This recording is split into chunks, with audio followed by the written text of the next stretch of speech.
안녕하세요. 선생님들 다 접속 잘 하셨을까요? 저는 금일 진행을 맡게 된 건강의학교육센터 이경입니다. 우선 강의 시작 전에 간단한 공지사항 먼저 안내드리도록 하겠습니다.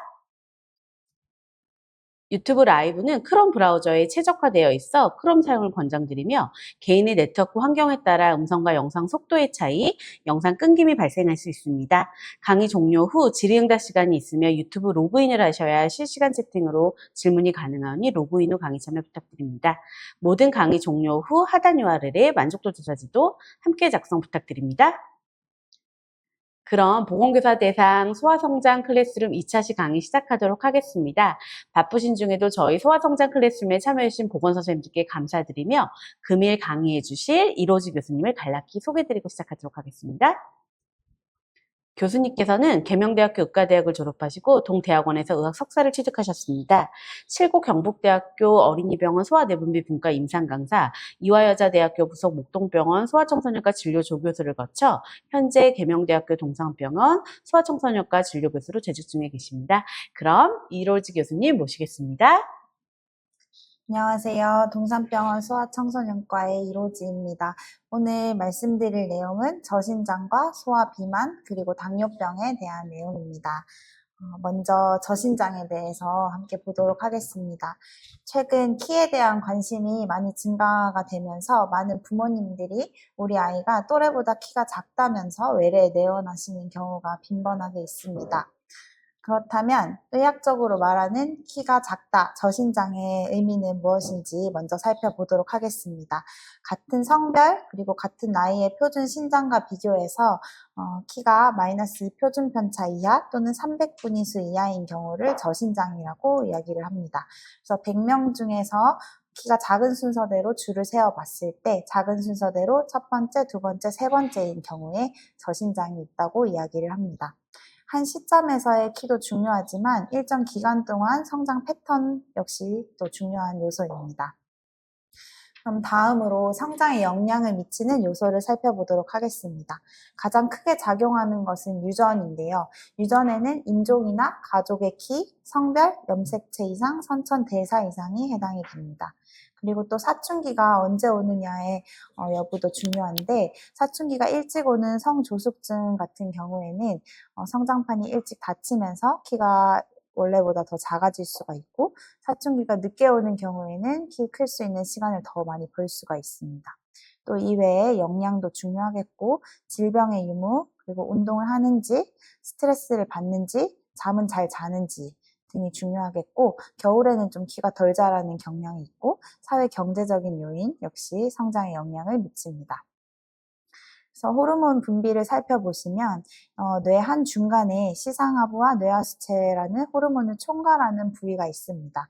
그래서 시상하부에서 성장 호르몬, 방출 호르몬이 분비가 되면 뇌하수체에서 성장 호르몬이 분비가 되고 간에서 IGF-1이라고 하는 성장 인자를 분비하게 됩니다. 이 IGF-1이 뼈에 작용해서 길이 성장을 일으키면 키가 크게 되는 것이고요. 또 사춘기 호르몬을 보시면 시상하부에서 성선 자극 호르몬, 방출 호르몬이 분비가 되면 뇌하수체에서 LH, FSH라고 하는 성선 자극 호르몬이 분비가 되고 남자는 고환에서 테스토스테론, 여자는 난소에서 에스트로겐을 분비해서 사춘기 신체 변화가 일어나게 됩니다. 성장 단계에 따른 정상 성장을 보시겠습니다. 출생할 때 평균 키는 50cm이고 평균 몸무게는 3.3kg로 태어나게 됩니다.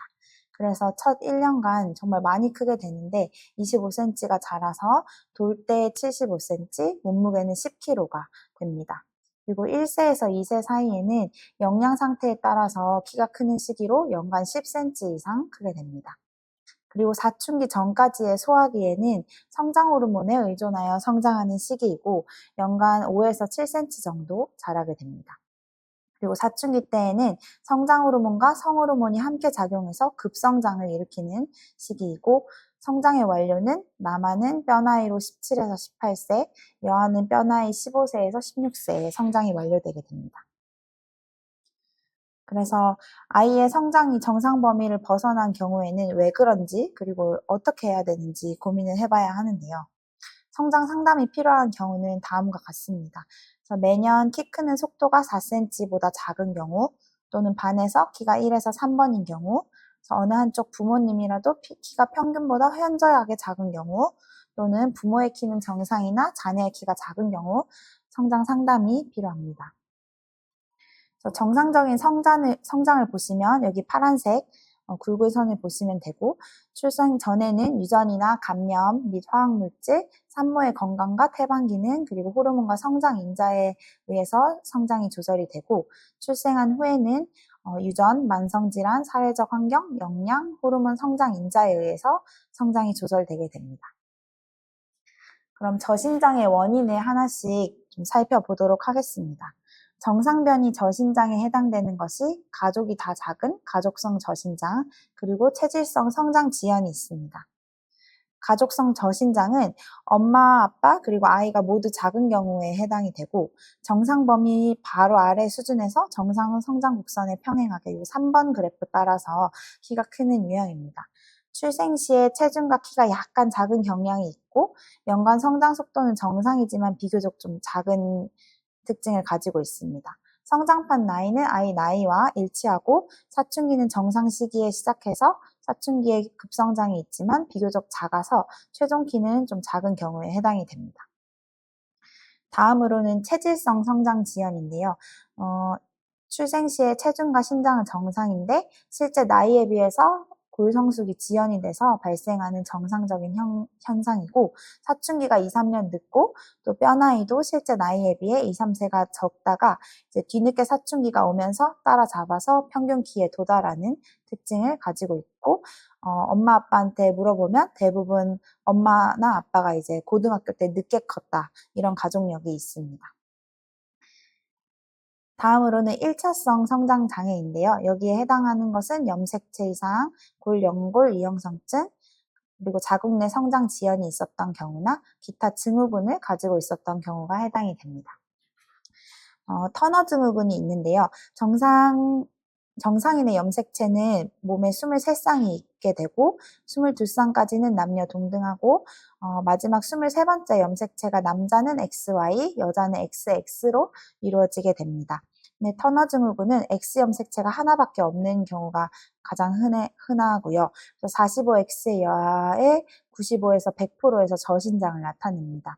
그래서 여아가 저신장으로 오는 경우에는 염색체 검사를 다 하고 있습니다. 그래서 최종 어른이 되었을 때 키가 140cm 정도가 되고, 난소 기능이 떨어지기 때문에 사춘기가 되어도 가슴 발달이 없고 생리가 없습니다. 외형적인 특징으로는 머리 뒤에 두발선이 낮고 목선이 이렇게 덧살이 있어서 사다리꼴을 특징적으로 합니다. 다음으로 다운 증후군인데요. 성장장애와 관련된 가장 흔한 염색체 질환으로 600명당 1명 빈도로 생깁니다. 최종 신장이 남자 135에서 170cm, 여자 127에서 158cm인데 이 키가 큰 것은 이제 외국의 데이터가 포함되어서 그렇습니다. 골성숙 및 사춘기 시작이 지연이 되고, 이 다운 증후군 같은 경우에는 백혈병의 위험이 올라가기 때문에 성장 호르몬 치료는 추천되지 않습니다. 다음으로 골연골 이형성증입니다. 길에 가다 보면 한 번씩 키가 많이 작으시고 팔다리가 짧은 분들을 볼 수가 있는데 대부분 이 연골 무형성증이고요. 4번 염색체 단안에 위치한 FGFR 유전자 이상에 의해서 생깁니다. 최종 평균 신장이 남자가 131cm, 여자가 124cm가 되겠고, 키가 작고 머리가 크고 콧등이 낮고 척추 전만증이 있고 손이 짧은 삼지창 모양을 가지고 있는 것이 특징입니다. 이 환자들 같은 경우에는 성장 호르몬 치료를 했을 때 한 3cm 정도의 키 이득 평균적으로 있고, 최근에는 이제 약이 개발이 되어서 키가 한 10cm 넘게 클 수 있는 약이 이제 개발이 되어서 시험 중에 있습니다. 다음으로는 자궁 내 성장 지연이 있는데요. 이것은 출생 체중 및 키가 같은 성별 및 임신 기간의 평균보다 -2 표준 편차 또는 300분의 1 미만인 경우입니다. 그래서 작게 태어난 아이인데요. 태아에 내인적 결함이 있거나 태반의 기능에 문제가 있는 경우 산모의 질환에 의해 발생할 수 있습니다. 보통 2세까지 80에서 85%가 따라잡기를 하고 4세까지 85에서 90% 정도에서 따라잡기 성장이 일어나서 정상 키 범위 안에 도달이 되는데 일부 10에서 15% 정도는 지속적으로 따라잡기가 안 돼서 이런 경우에는 성장 호르몬 치료를 하게 됩니다. 다음으로 프라더 윌리 증후군이 있습니다. 이렇게 특징적인 얼굴을 가지고 있고 눈 모양이 아몬드 모양이고 멍한 표정, 작은 턱, 얇은 윗입술을 특징적인 얼굴을 가지고 있고 신생아기에는 근긴장 저하가 있어서 수유 곤란이 있어서 저체중이 있다가 소화기에 억제할 수 없는 과식증으로 비만이 발생해서 여기 보시면 이렇게 많이 비만이 됩니다.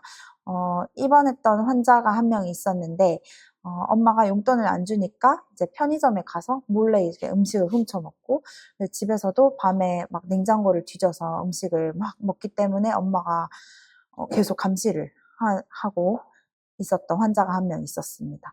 그래서 이런 환자들 같은 경우에는 생식샘 저하가 있어서 사춘기가 늦거나 불안정하거나 또는 없게 되고 성장 호르몬 분비 감소가 있어서 성장 호르몬 치료를 할 수가 있습니다.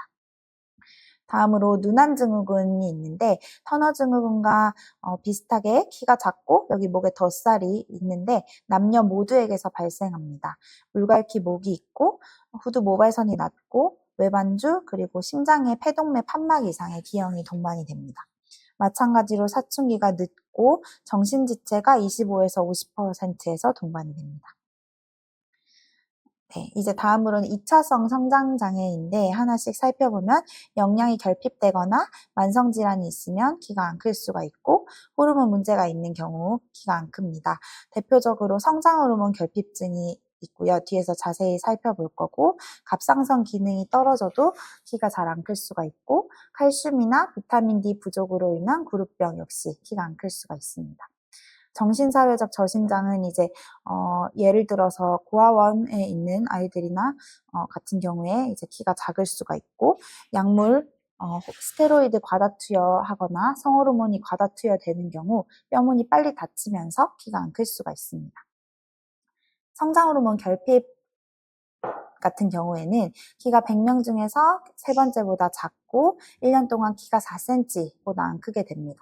그리고 특징적인 얼굴로는 매우 둥글 얼굴, 복부 비만, 그리고 작은 음경 등이 나타날 수가 있습니다. 그래서 키가 작은 아이가 외래에 오게 되면 평가를 하는데요. 처음에 이제 엄마한테 질문을 합니다. 1년에 몇 cm 정도 컸는지, 그리고 태어날 때 특별히 입원했었던 적은 없었는지, 그리고 부모 키를 확인하게 되고 약 먹는 것은 없는지 확인을 합니다. 그래서 부모 키를 통해서 아이가 얼마나 클지 타고난 키를 계산하는 공식이 있는데요. 남자아이 같은 경우에는 엄마 아빠 키 더하기 13 나누기 2를 하게 되고 여아는 빼기 13 나누기 2를 해서 표적 키를 구합니다. 다음으로는 키를 측정하게 되고 사춘기가 어느 정도 진행이 됐는지 확인을 하고 외모가 특별한 것은 없는지 확인을 하고 상아절 비를 측정을 합니다. 키를 잴 때는 2세 이하는 이렇게 누워서 재고요. 2세 이상은 서서 재게 되는데 이 프랑크푸르트 플레인이라고 웨이도와 그 눈 안와 하연을 잇는 선이 땅바닥과 수평이 되게 해서 올바른 자세로 측정을 해야 되고 아침에 잰 키가 저녁에 잰 키에 비해서 1, 2cm 정도 크기 때문에 정확한 이제 성장 패턴을 보려면 같은 일정한 시간대에 6개월 정도 간격을 두고 측정하는 것이 좋습니다. 그리고 한국질병관리청에 들어가 보면 아이 키와 몸무게를 입력하면 몇 퍼센타일인지 확인을 할 수가 있습니다. 그 다음에 이제 뼈나이 검사를 하게 되는데요. 뼈나이 검사는 뼈의 성숙의 정도를 보는 것입니다. 그래서 태아에서 소아, 사춘기, 성인기에 이르기까지 뼈의 모양과 크기가 변화되고 엑스레이로 확인이 가능합니다. 이것은 신생아 여아의 뼈 사진이고요. 이것은 여자로 치면 한 11세 6개월 정도 되는 아이의 뼈 사진인데 여기 뼈가 많이 골화가 된 것을 보실 수가 있습니다. 사진은 왼쪽 손을 찍게 되는데 왼쪽 손을 찍는 이유는 무릎과 골반의 뼈 발달과 큰 차이가 없고 골화 순서가 비교적 일정하고 오른손 같은 경우에는 많이 사용하기도 하고 다치기도 하기 때문에 왼쪽 뼈 사진을 찍어서 확인을 합니다. 그래서 여기 성장판에 보시면 이 뼈 세포들이 증식이 일어나기도 하고 이제 커지면서 연골 생성을 유도하고 뼈가 길어지면서 아이의 키가 커집니다. 여기는 성장판이 어느 정도 열려 있는 사진을 보여드리는 거고 좀 성인이 되면 이렇게 완전히 닫히게 됩니다. 뼈 나이를 확인을 하고 다음은 혈액 검사를 해서 백혈구 수를 확인하고 빈혈이 있는지, 갑상선 기능은 정상인지, 콩팥이랑 간 기능은 괜찮은지, 그리고 성장 인자는 어느 정도인지 확인을 합니다. 그리고 여아 같은 경우에는 염색체 검사를 해서 터너 증후군을 확인하고 있습니다.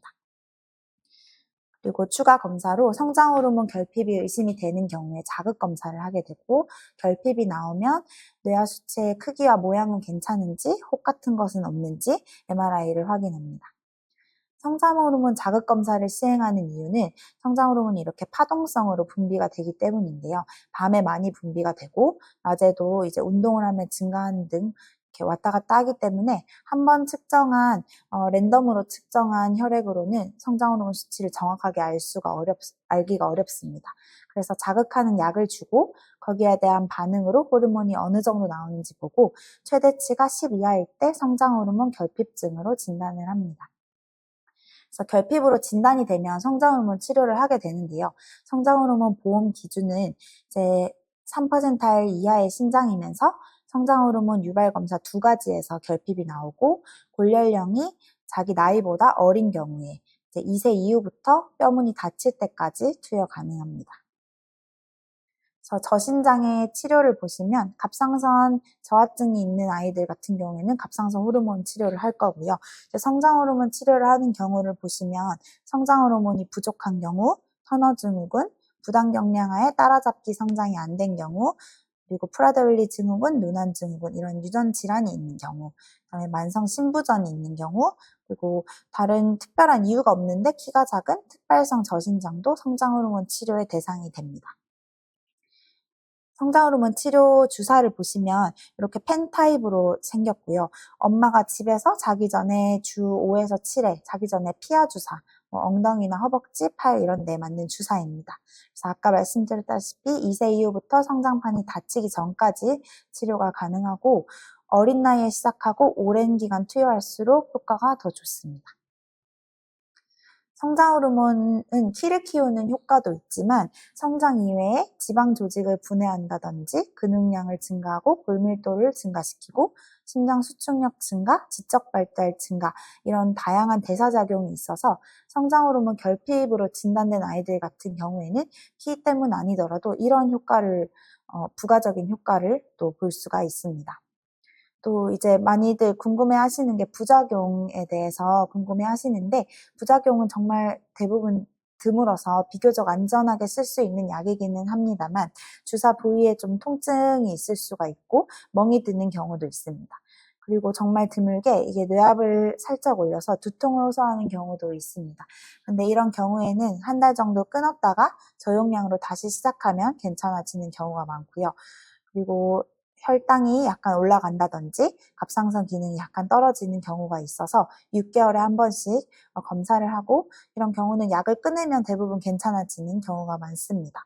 그리고 대퇴골두의 골단이 이렇게 분리되는 경우가 정말 드물게 있어서 이런 경우에는 이제 수술해야 되고 성장호르몬 주사는 못하는 그런 심각한 부작용이 드물게 있을 수가 있습니다. 그리고 척추 측만증이 약간 악화된다는 그런 연구도 있습니다. 그래서 환자 케이스를 한 명 소개시켜 드리고자 합니다. 여아이고 7세 2개월에 키가 작아서 병원에 내원하였고 키는 재보니까 실제로 3%알 미만으로 많이 작았고 몸무게는 5등에 해당이 되었습니다. 사춘기는 아직 오지 않은 상태였고요. 동반 질환과 먹는 약을 물어보니 인지 기능이 약간 떨어지고 자폐 스펙트럼으로 치료 중이라고 하셨습니다. 엄마, 아빠 키는 아빠가 173, 엄마가 163으로 표적 키가 161.5 정도 되었었고요. 그래서 아이에게 검사를 시행을 하였고 빈혈 없었고 간, 콩팥, 갑상선 기능 다 정상이었고 성장 인자를 체크했을 때 또래보다 좀 낮은 수준의 성장 인자 수치를 확인할 수가 있었습니다. 고령을 확인하니 6세 4개월로 자기 나이보다 1년 정도 어렸었고 염색체 검사에서는 46XX로 정상 여자 소견이 있었습니다. 성장 인자도 낮고 골연령도 어렸기 때문에 성장 호르몬 자극 검사를 시행을 하였고 이것은 이제 자극 검사할 때 사용한 약물 이름인데요. L도파랑 아르기닌 약으로 자극을 했을 때 6.22, 8.58로 둘 다 10 이하로 나와서 성장 호르몬 결핍을 진단할 수가 있었습니다. 그래서 뇌하수체를 평가하기 위해 MRI를 시행하였고 뇌하수체의 크기나 모양 다 문제 없었고 아데노마나 혹 같은 소견도 없었습니다. 그래서 성장 호르몬 주사를 시작을 했고요. 아이 키 크는 걸 보시면 이 보라색이 키이고 밑에 빨간색이 몸무게인데 처음에 시작할 때 키가 거의 1, 2등 됐었는데 치료를 지금 1년 가까이 했고 지금 20등 정도까지 키가 올라온 것을 확인할 수 있었습니다. 그리고 어머니께서는 아이가 주사를 맞고 인지 기능도 많이 좋아진 것 같다면서 그래서 엄마와 아이 모두 좀 행복하게 주사를 맞고 있는 케이스 보여드렸습니다. 네, 다음은 이제 비만에 대한 내용 보시겠습니다. 비만은 성별이 같은 또래와 비교해서 체질량 지수 BMI가 85% 이상인 경우를 과체중이라고 하고 95% 이상이거나 BMI 25 이상이면 비만이라고 합니다. BMI는 다들 아시다시피 체중을 키의 제곱으로 나누어서 계산을 하고요. 만 2세 이상의 비만 평가에서 사용할 수가 있습니다. 비만이 점점 증가하고 있는데요. 전 세계적으로 증가하는 추세이고 미국, 영국, 호주 데이터를 다 봤을 때 3배에서 4배 정도 지난 20년 동안 증가하는 것을 볼 수가 있습니다. 우리나라도 예외는 아닌데 교육부 자료에 따르면 2008년도에는 전체 비만, 소아비만 퍼센타일이 11% 정도 됐었고 2017년도에는 17%까지 증가하였습니다. 그냥 비만뿐만 아니라 이 보라색이 고도 비만을 나타내는 그래프인데 고도 비만도 점차 증가하는 것을 볼 수가 있고 학생 건강검사 표본 통계 발표 자료를 보시면 여기 노란색이 비만, 여기 청록색이 과체중인데요. 과체중 비율도 점점 늘어서 비만과 과체중을 다 합치면 25%, 그러니까 학생들 4명 중 1명이 비만인 것을 확인할 수가 있었습니다. 비만은 당연히 이제 공급된 칼로리가 쓰는 칼로리보다 많아서 생기게 되고요. 비만의 원인은 환경적으로 보면 식품 산업이 발전하면서 패스트푸드나 고열량 식품을 많이 소비하면서 비만이 되고 핵가족 그리고 맞벌이 가정이 많아지면서 음식을 준비하는 시간이 줄어들어서 이렇게 고열량 식품을 많이 섭취한다고 합니다. 그리고 교통수단이 도입이 되면서 차를 타고 다니고 하니까 걸어 다니는 시간이 줄어들면서 비만이 많이 생기게 되고 학습 부담이 증가되면서 실외 활동을 안 하고 수면 시간이 부족하면서 비만이 증가한다고 되어 있는데 실제로 환자들에게 물어보면 이제 운동을 좀 해라 라고 얘기를 하면 학원 갔다 와서 10시에 맞춰서 그때 이제 저녁을 먹는다. 그래서 운동할 시간이 없다 라고 하는 그런 상담을 많이 해본 적이 있습니다. 그리고 유전적으로 비만한 부모에게서 비만한 아이들이 생길 확률이 더 높고 유전성 비만 증후군도 있습니다. 그리고 생활습관, 식습관, 신체활동, 양육 태도가 다 이제 비만의 원인이 될 수가 있습니다. 비만의 구분은 이제 단순 비만은 많이 먹고 적게 움직여서 생기는 비만이고요. 증후 비만은 다른 이제 질병에 의한 비만이 되겠습니다. 그래서 여기에 해당되는 것은 중추, 뇌에 이제 문제가 있는 경우 시상하부나 뇌하수체에서 식욕 조절이 안 돼서 살이 찌는 경우가 있고 이렇게 다양한 내분비 문제에 의해서도 비만이 생길 수가 있습니다. 그리고 터너 증후군과 프레드윌리 증후군 같은 경우 살이 찌는 그런 증후군입니다.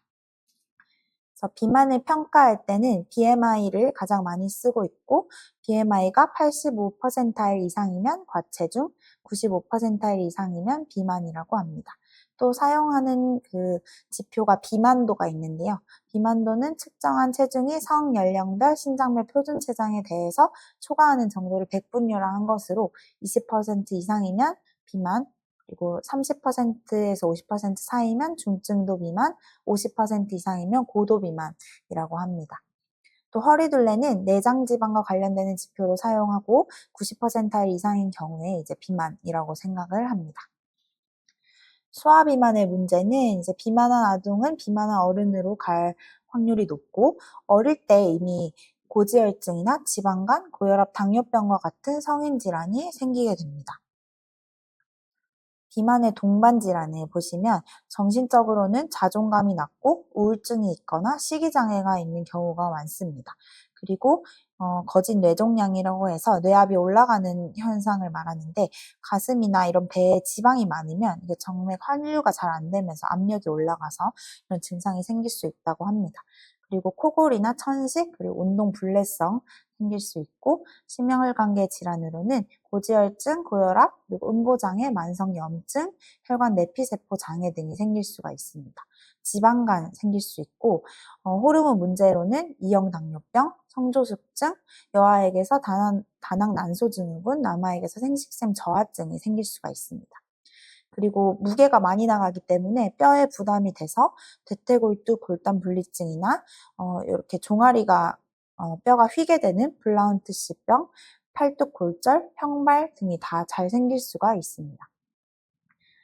비만의 치료는 비만 환자가 오면 체질량 지수를 평가를 하고 85% 이상인 경우에는 가족력이나 동반질환 그리고 약물 먹는 것은 없는지 확인을 합니다.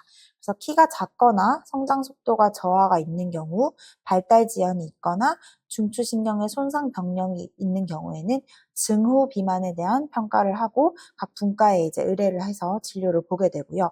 이런 게 없다고 하면 이제 동반되는 질환이 없는지 확인을 하게 됩니다.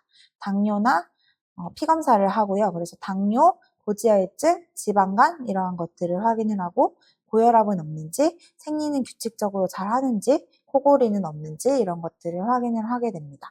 그래서 이제 단계별로 치료를 하게 되는데 체중 유지나 감량이 잘 된다 하면 계속 그대로 하면 되고 만약에 살이 잘 빠지지 않거나 더 살이 찐다 하면 약물 치료를 또는 수술 치료를 고려하기도 합니다. 그래서 비만은 정말 치료가 어려운데 가족력을 먼저 평가를 하고요. 그래서 가족 중에 당뇨병이나 고혈압 등의 질병력이 있을 때 비만 관련된 합병증에 더 주의해서 검사를 하게 됩니다. 그래서 식습관 일기를 쓰게 하게 하고 에너지 섭취 수준을 대부분 모르고 막 먹고 있는 경우가 많아서 하루에 밥은 몇 번이나 먹는지, 간식은 어떤 종류를 얼마나 먹는지, 외식은 얼마나 자주 하는지, 음료수는 마시는지, 그리고 누구랑 밥을 먹는지에 대한 그런 정보를 일일이 일기에 적어보도록 하고, 그 다음에 에너지를 어떻게 소비하는지, 일상생활에서 어느 정도 움직이는지, 그리고 가만히 앉아서 TV를 보거나 게임을 하는 이런 비활동적인 시간은 어느 정도 되는지를 이제 스스로 파악하게 합니다. 그리고 가장 중요한 것은 태도인데 내가 진짜 살을 빼야겠다, 비만이 문제다라고 자각하고 이제 동기를 가지는 것이 제일 중요한 것 같습니다. 그래서 핵심은 약을 쓰더라도 결국에 생활습관 변화가 우선이 되어야 되고 이걸 유지하는 데 있고 부모의 협조가 정말 중요합니다. 그래서 아이한테 혼자 너 먹지 말고 운동해라 라고 하면 안 된다. 부모님이 같이 데리고 나가서 운동을 하시라. 그리고 식사 준비하는 것도 깨끗한 음식으로 먹을 수 있도록 도와주셔라 이렇게 얘기를 하고 있고 다양한 전문가, 영양사, 사회사업가, 운동처방사 그리고 어떤 경우에는 정신과 의사의 도움을 받아야 합니다. 그리고 저는 이제 내분비 의사로서 약물 치료를 도와주고 있는데요. 약물 치료는 다음 슬라이드에서 보시겠고 아이들한테 오면 하는 얘기가 채소랑 과일을 먹고 음료수는 절대 먹지 마라. 음료수가 살이 너무 잘 찐다. 그리고 하루에 TV 보는 시간을 2시간도 사실 많긴 하지만 2시간 이하로 줄이고 1시간 이상 땀을 뻘뻘 흘릴 정도로 운동을 해라 라고 하고 되도록이면 부모님께서 집에서 식사를 준비해 주시면 좋겠다. 그리고 아침 식사를 거르지 말고 하고 아이 혼자 해서는 안 되고 가족 구성원 전체가 참여해야 된다라고 얘기를 하고 있습니다. 그래서 이렇게 해도 안 되는 경우에 이제 약물 치료를 하게 되고 하나씩 살펴보시면 토피라메이트라고 원래는 항경련제로 나온 약인데 이게 중추신경내에서 노르에피네프린 분비 증가로 식욕 억제 효과를 나타내고 12세 이상에게서 허가가 나와 있습니다. 근데 이게 노르에피네프린 분비가 증가되다 보니 부작용으로 심장이 두근거린다 또는 혈압이 올라간다, 잠이 안 온다, 변비, 불안, 짜증 이러한 부작용이 있을 수가 있습니다. 그리고 다음으로는 올리스텟이라고 장내 리파제를 억제해서 콜레스테롤 흡수를 30% 정도 감소하는 약이고요. 12세 이상에게서 허가가 났는데 이게 들어보셨을지 모르겠지만 자꾸 변을 지리거나 설사를 하는 불편한 그런 부작용이 있어서 실제로는 잘 쓰지 않고 있습니다. 그리고 다음으로는 당뇨약으로 나온 약이고 비만 치료에 대해서 허가받은 약은 아닌데 인슐린 민감성을 증진시킬 수 있어서 드물게 비만에도 쓰는 메폴민이 있습니다. 다음으로는 많이들 아시는 약인데요. 삭센다라고 해서 리라글루타이드라는 약이고 이 약은 이제 인간 글루카곤 유사 펩타이드 원의 장기간 작용 유사체입니다. 원래는 당뇨약으로 개발이 되었었는데 살이 빠지는 효과가 있어서 최근에는 당뇨약보다는 살 빼는 약으로 더 많이 알려져 있게 되고요. 위 배출을 늦추고 포만감이 들게 해서 음식 섭취를 줄이는 그런 기전입니다. 그리고 최근에 일주일 제형 위고비 삭센다는 매일 맞는 약이고요. 위고비는 일주일에 한 번 맞는 그런 같은 기전을 가진 약이 나와서 저는 삭센다를 좀 주로 잘 처방하는 편이고 삭센다의 부작용은 이제 근데 위 배출을 늦추다 보니까 속이 좀 불편하고 토를 한다거나 배가 아프다고 하는 경우가 있고 드물게 췌장염이 생기는 경우가 있고 갑상샘 수질환 과거력 또는 가족력이 있는 경우에는 사용이 금기입니다. 그래서 이런 약물 치료들이 있지만 결국 예방이 중요하고 키와 체중 그리고 BMI 백분위수를 모니터링하는 게 중요하고 본인은 물론 주변 어른들이 이제 어느 정도 인식을 하고 있느냐가 또 중요하고 원인에 대해서 알고 이제 내가 살찌는 원인을 알았다면 그걸 이제 개선하는 것이 중요합니다. 부모님의 양육 태도 그리고 무작정 이렇게 살 빼라고 혼내는 것은 이제 별로 도움이 안 돼서 이제 실제적으로 음식과 운동 이렇게 조절할 수 있도록 좀 잘 도와주시면 좋겠다라고 얘기하고 있습니다. 네. 그리고 이제 다음 주제는 당뇨인데요. 당뇨병이란 이제 그리스어인데 다이아비티스 멜리투스라고 해서 다이아는 through, 비티스는 to go, 멜리투스는 honey라는 뜻으로 이제 꿀이 그대로 소변으로 나온다라는 그런 어원을 가지고 있습니다. 그래서 고대의 의사들은 환자들의 소변을 맛을 봐서 이게 달짝지근하면 당뇨구나 이렇게 진단을 했다고 하는데요. 그래서 당뇨가 생기는 원인은 1형 당뇨 같은 경우에는 절대적으로 인슐린 분비량이 부족해서 생기게 되고 2형 당뇨는 인슐린 분비는 잘 되는데 인슐린 저항성이 있어서 인슐린 분비 장애가 상대적으로 있어서 당뇨가 생기게 됩니다. 그래서 당뇨의 진단은 당뇨병의 증상, 물을 많이 마시고 소변을 많이 보고 설명되지 않는 체중 감소가 있으면서 혈당이 200 이상인 경우에 진단이 가능합니다. 또 공복 혈당이 126 이상인 경우, 당부화 검사 2시간 혈당이 200 이상인 경우 또는 당화혈색소 수치가 6.5% 이상인 경우에 당뇨 진단이 가능합니다. 당뇨병의 분류를 크게 보시면 1형 당뇨, 2형 당뇨, 그리고 유전 당뇨, 모디라고 하는 이렇게 크게 세 가지로 나눌 수 있게 됩니다. 그리고 하나씩 좀 살펴보시겠습니다. 1형 당뇨는 췌장이 여기 있는데 췌장 베타 세포가 이제 파괴가 되면서 인슐린의 절대적인 결핍이 초래되면서 생깁니다. 그래서 유전적인 소인이 있는 사람이 환경적인 공격을 받아서 발생하는 자가 면역 질환입니다. 여기 베타 세포는 혈당 조절에 중요한 인슐린을 분비하는 세포인데요. 혈당이 높아지면 인슐린이 분비돼서 혈액에 있는 포도당을 세포 내로 들어가게 하고 에너지원으로 사용이 됩니다. 남은 포도당은 간이나 근육, 지방 조직에 저장이 되게 됩니다.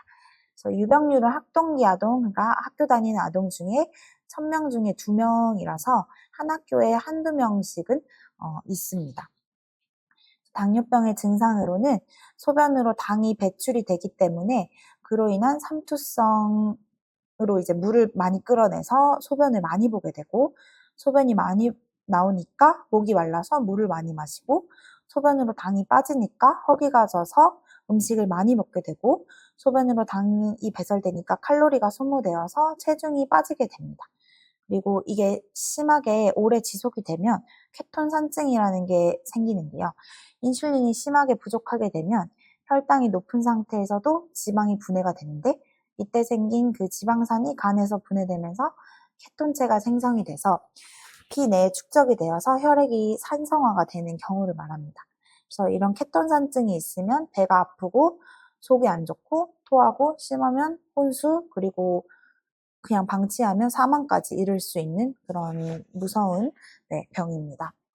당뇨병의 진단은 아까 보셨다시피 당뇨를 진단하고 나서 췌장을 공격하는 자가항체가 있는지 확인을 하게 되고, 체내 인슐린 분비량을 반영하는 C펩타이드 수치가 공복의 0.6 이하인 경우에 1형 당뇨병이라고 진단을 할 수가 있습니다. 1형 당뇨병이 진단이 되면 인슐린 주사가 꼭 필요합니다. 체내에서 인슐린이 거의 생성이 되지 않기 때문에 그래서 인슐린 주사를 이렇게 맞게 되고요. 케톤산증이 있는 경우에는 이제 탈수가 심하기 때문에 수액 치료와 인슐린 요법을 같이 하게 되고, 이 시기가 지나고 안정기가 오면 거의 평생 인슐린 치료를 하게 됩니다. 인슐린은 보통 두 종류를 이렇게 맞는데요.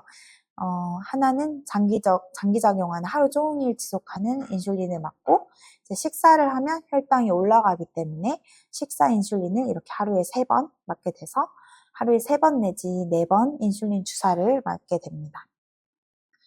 인슐린 주사를 맞다 보면 이제 용량이 맞지 않거나 아니면 아이가 밥을 생각보다 적게 먹는 경우 또는 활동량이 많은 경우에 저혈당이 생길 수가 있습니다. 그래서 저혈당의 증상으로는 떨림이나 두근거림, 어지러움, 식은땀, 배고픔, 두통, 피곤함 등이 생길 수가 있고, 저혈당은 혈당 70 이하일 때를 저혈당이라고 합니다. 그래서 의식이 있을 때는 15에서 20g의 탄수화물을 섭취하고요. 여기에 해당되는 탄수화물은 이렇게 그림으로 요구르트 하나 정도 먹여주시면 됩니다. 그리고 의식이 없거나 먹을 수 없을 때는 혈당을 올리는 글루카곤 주사를 근육주사 또는 정맥주사 또는 피하주사로 하게 됩니다. 20kg 이하와 20kg 이상일 때 용량이 다르고요. 그래서 1형 당뇨를 진단받게 되면 엄마한테 글루카곤 주사를 2개를 비상약으로 처방을 해줍니다. 그래서 하나는 집에 놔두고 하나는 양호 선생님께 갖다 드려라. 그래서 혹시나 이런 일이 있을 때 주사를 맞을 수 있도록 그렇게 해라 라고 교육을 하고 있습니다. 네. 과거에는 이렇게 손끝 체열을 통해서 혈당을 측정을 했습니다. 그런데 엄격하게 혈당을 조절하려면 하루에 8번, 그러니까 매 식전, 식후 2시간, 그리고 자기 전 새벽 3시까지 해서 한 8번 정도를 계속 체크를 해야 되는데, 스트레스도 많고, 그 다음에 계속 몇 년 하다 보면 손끝이 이제 남아나지 않는 그런 불편함이 있었는데, 최근에 이제 생긴 게 연속혈당 측정기입니다. 이렇게 피부에 딱 장착을 하면 핸드폰에 연동이 돼서 실시간으로 혈당이 핸드폰에 뜨게 되고, 이 화살표가 지금 평행하게 나와 있는데, 이렇게 올라가면 이제 몇 분 있다가 혈당이 올라갈 거다. 그리고 내려가는 혈당까지도 모니터링을 할 수 있어서 많은 도움을 받고 있습니다. 그리고 인슐린 펌프라는 것도 있는데요.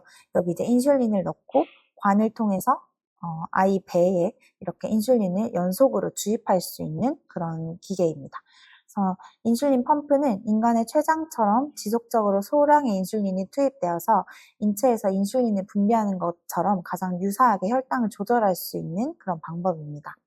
허리띠에 착용하거나 아니면 주머니에 넣어 다닐 수 있는 장비이고, 초속효성 인슐린으로 기초 주사량을 지속적으로 투입을 하면서 식사 전에 버튼을 누르면 식사 인슐린을 이제 추가로 주사해서 혈당을 조절할 수가 있습니다.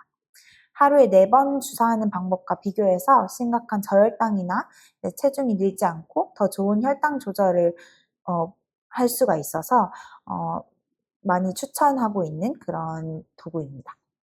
그래서 앞으로는 이제 인공췌장이 나올 것을 기대를 하고 있는데, 인공췌장이라는 것은 실제 췌장, 자기 췌장처럼 연속 혈당 측정기를 통해서 혈당을 모니터링을 하고, 그 모니터링된 혈당에 따라서 인슐린 펌프로 인슐린을 주입하고, 이것을 이제 스마트폰을 통해서 혈당을 실시간으로 볼 수 있는 그런 것들이 이제 몸 안에서 이루어진다면 그게 인공췌장의 역할을 할 수 있게 되겠죠. 그래서 그거를 지금 연구에 있습니다. 그래서 마지막으로 환자 케이스들을 좀 공유 드리려고 합니다. 7세 여아이고 키랑 몸무게는 한 75에서 90%이었고 비만은 아니었습니다. 환자는 3일 전부터 열이 났고 이틀 전부터 구토가 있어서 응급실에 내원을 하였고 한 달 전부터 특별히 다이어트를 하지 않았는데 4kg 정도 체중이 빠졌다고 했습니다. 그리고 목이 많이 마르고 소변을 많이 보는 그런 증상이 있었고 당뇨 가족력은 없었습니다. 그래서 응급실에서 검사를 하니까 혈당이 440으로 많이 높았었고 당화혈색소가 5%대가 정상인데 11.4%로 많이 증가된 것을 볼 수가 있었고 몸에 산증이 이제 폐하가 7.35 정도 이상이 정상 범위인데 7.0으로 산증이 있었고 바이카보네이트가 3.2 그리고 베이식시스가 마이너스 27로 대사 산증이 심하게 있는 것을 확인할 수 있었습니다. 소변에서는 요당이 나오고 케톤도 나왔고 혈액에서도 케톤이 양성으로 체크되었습니다. 그리고 공복 인슐린 분비량을 보니 많이 낮았었고 췌장을 공격하는 자가항체가 228로 가드항체가 대표적인 1형 당뇨병에 대한 항체인데 항체가 확인되어서 1형 당뇨 그리고 케톤산증에 동반한 1형 당뇨로 진단을 할 수가 있었습니다. 그래서 수액 치료로 탈수 교정을 하였고 인슐린 주사 치료를 하였습니다. 그래서 환자 혈당인데요.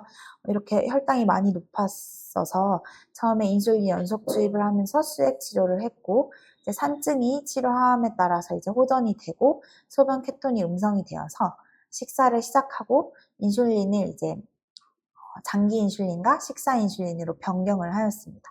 아직 혈당 이게 맞춰가는 상태여서 계속 높기는 한데 그래서 인슐린 주사 용량을 맞춰서 이제 퇴원을 했고 최근에는 인슐린 펌프와 연속 혈당 측정기로 혈당 관리를 하면서 최근 당화혈색소는 7.8% 정도 확인이 되었습니다. 네, 다음은 2형 당뇨에 대해서 보시겠습니다. 2형 당뇨는 인슐린 저항성이 있어서 인슐린이 분비되더라도 작용이 되지 않아서 상대적인 인슐린 결핍증이 발생하는 병입니다. 비만이 가장 중요한 위험 요인이고 가족력이 있거나 여성인 경우에 그리고 아시아인 같은 특정 인종에서 더 잘 생깁니다. 증상으로는 1형 당뇨와 같이 살이 빠지고 목이 마르고 소변을 많이 보고 음식을 많이 먹는 그런 증상이 있을 수가 있는데 2형 당뇨는 무증상인 경우도 많아서 학교 검진에서 우연히 혈당이 높거나 요당이 검출되어서 발견되는 경우도 많습니다. 비만이나 흑색극 세포종이 동반되는 경우가 있는데 이게 뭐냐면 여기 이제 목이 이렇게 까맣게 변하는 증상이고요. 이게 목에 때가 낀 게 아니라서 닦아도 안 없어지고요. 이것이 이제 흑색극 세포종이라고 하는데 인슐린 저항성이 있으면 이렇게 까맣게 됩니다. 그리고 1형 당뇨에 비해서는 적은 빈도로 케톤산증이 발생 가능합니다.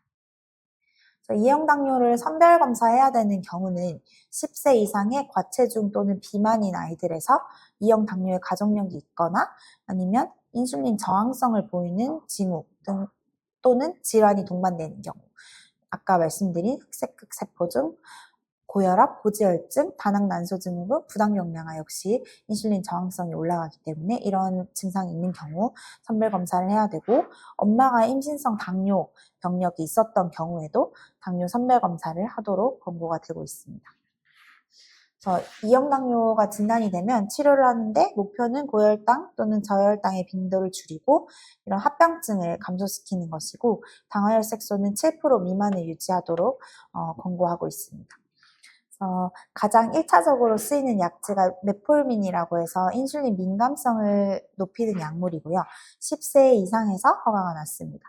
그리고 최근에 허가가 난 약물이 SGLT 이니비터인데요. 이것은 신장에서 포도당 재흡수를 억제하고 소변으로 당을 많이 빼주는 그러한 약입니다. 그래서 이러한 두 가지 약으로 치료가 안 되는 경우에는 1형 당뇨와 마찬가지로 2형 당뇨 아이들도 인슐린 치료를 해야 합니다. 합병증 같은 경우에는 비만과 고혈당이 같이 있기 때문에 1형 당뇨병에 비해서 더 다양한 합병증이 빨리 생기게 됩니다.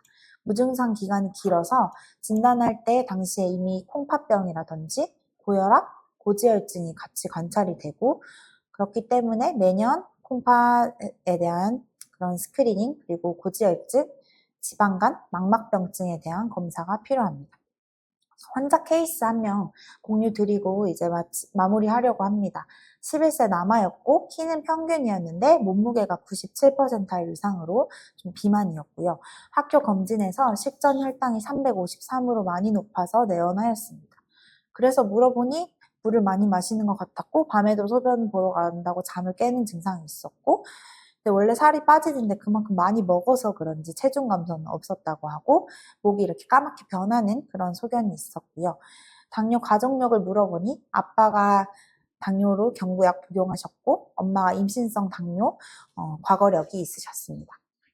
그래서 환자 검사를 해보니 혈당이 284로 많이 높았고 당화혈색소는 13.3이었고 다행히 산증은 없었습니다. 혈액 케톤도 음성이었고요. 공복 C펩타이드 수치는 정상 범위였고 췌장을 공격하는 자가항체 다 음성이었습니다. 그래서 비만이었고 이런 1형 당뇨를 시사하는 소견이 없었기 때문에 2형 당뇨를 진단할 수가 있었고 메폴민을 함께 쓰면서 당혈색소가 너무 높았기 때문에 인슐린 다회요법 주사를 같이 시작하였습니다. 그래서 지금 1년 가까이 보고 있는데요. 정말 비만이 같이 동반되면 치료가 쉽지가 않습니다. 당혈색소가 인슐린 주사를 맞는데도 9.2%까지밖에 잘 안 떨어졌고 체중 관리가 안 돼서 이제 살이 더 찌고 있는 상태이고 지방간도 같이 있는 상태입니다. 다행히 합병증은 없는데 혈당 조절과 그리고 체중 관리가 잘 안 돼서 계속 올 때마다 잔소리를 하고 이제 여름방학 때 입원시켜가지고 인슐린 주사 다시 교육하고 다시 치료 설명하려고 지금 계획하고 있습니다. 그래서 이런 제가 말씀드린 당뇨나 이제 비만 같은 경우에는 예방이 중요하겠고 케톤산증이 오면 되게 생명의 위험이 있는 경우도 있기 때문에 당대사 이상을 조기에 발견하는 것이 중요합니다. 그리고 학회에서 제안하는 바른 성장을 위한 5계명인데요. 하하 스마일 건강이라고 해서 하루에 8시간 이상 푹 자고 하루에 30분 이상 운동하고 스마트폰이나 컴퓨터, TV 사용 줄이고 일조량은 충분히 하루에 30분 이상 햇빛 쐬고 건강한 식단으로 하루 3끼 꼭 먹기. 이게 이제 간단하고 그냥 당연한 것 같지만 이제 잘 안 되는 것 같습니다. 그래서 키가 3등 이하이거나 연간 성장 속도가 4cm 미만인 경우에는 저신장에 대한 평가가 필요하고 비만은 그냥 살쪄서 끝이 아니라 비만은 치료해야 되는 질병이고 당뇨는 일찍 진단해서 치료하는 것이 중요하다는 것을 기억해 주시면 좋겠습니다. 그래서 네, 여기 내분비학회 홈페이지에 들어가시면 내분비 전문의가 있는 병원을 찾아보실 수가 있습니다. 네, 제가 준비한 내용은 여기까지이고 혹시 질문 있으시면 네, 받도록 하겠습니다. 네, 이제부터 질의응답 시간 갖도록 하겠습니다. 채팅창에 질문을 써주시면 순차적으로 답변 드리도록 하겠습니다. 참고로 채팅창에 보여지는 대화 순서는 개인의 유튜브 설정에 따라 다를 수 있음을 참고 부탁드립니다.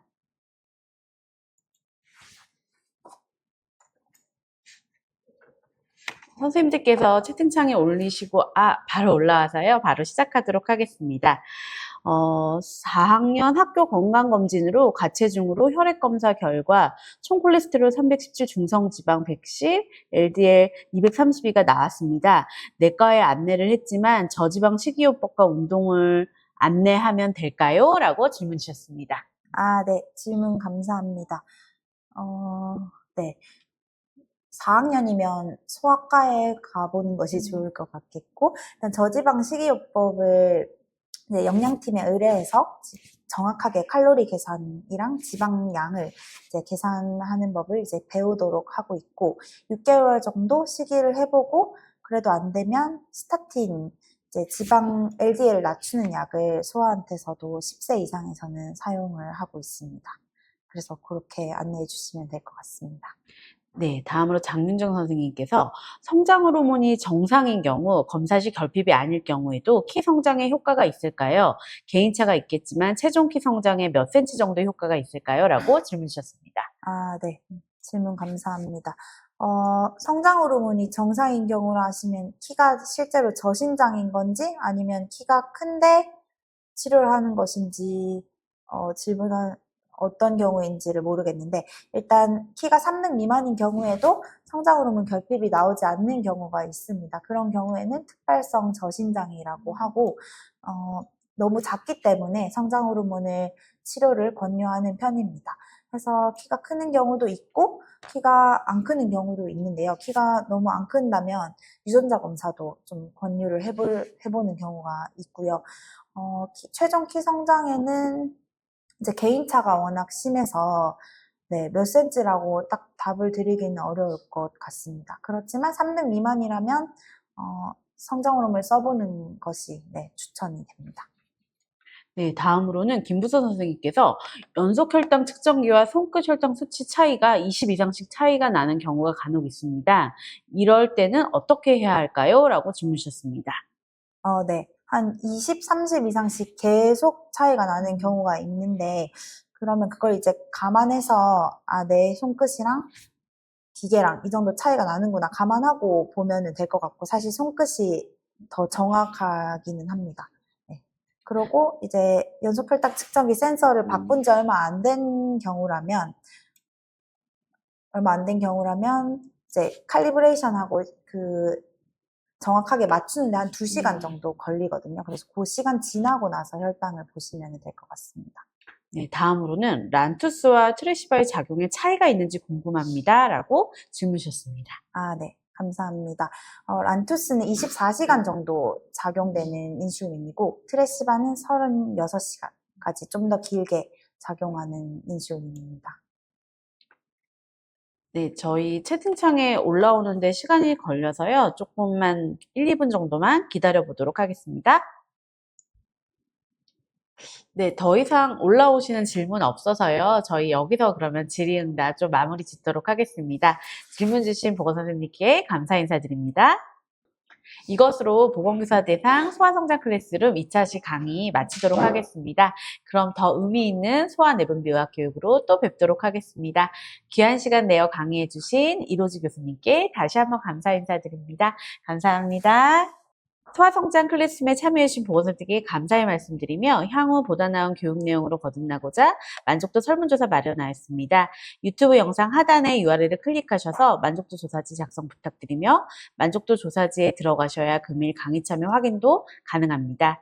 강의 자료는 지적재산으로 공식적인 허가 없는 외부 유출을 금지하오니 참고 부탁드리며 이것으로 보건교사 대상 소아성장 클래스룸 모두 마치도록 하겠습니다. 감사합니다.